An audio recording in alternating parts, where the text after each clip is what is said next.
Aujourd'hui, je suis au musée de la préfecture de police de Paris, en présence de la responsable Anaïs Evenot qui va nous parler de la fameuse méthode Bertillon.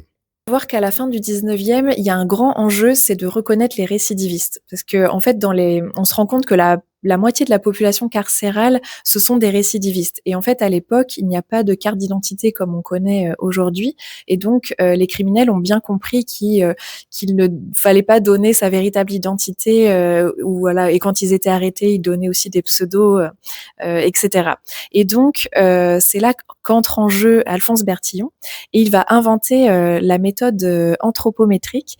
C'est une méthode qui est basée sur le fait de mesurer les parties du corps, puisque le squelette humain est définitif à partir de 20 ans et surtout unique.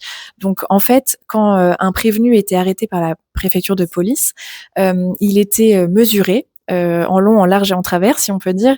Il avait donc sa tête qui était mesurée, sa taille, l'envergure des bras, etc. Et toutes ces mesures étaient consignées dans une fiche qu'on appelle la fiche anthropométrique.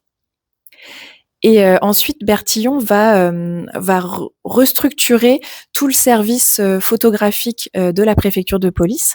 C'est vrai que les photos jusque-là des prévenus n'étaient pas normalisées, cadrées.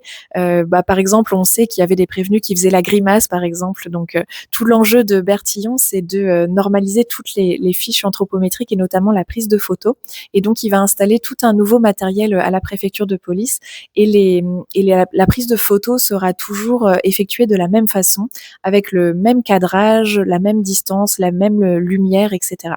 Et donc, c'est lui aussi qui va concevoir la fameuse chaise Bertillon que vous voyez ici pour prendre les photos de face et de profil. Et comme vous voyez sur l'exemple ici, c'est Casque d'Or qui est prise en photo, l'idée c'était d'avoir une photo complètement neutre et normalisée.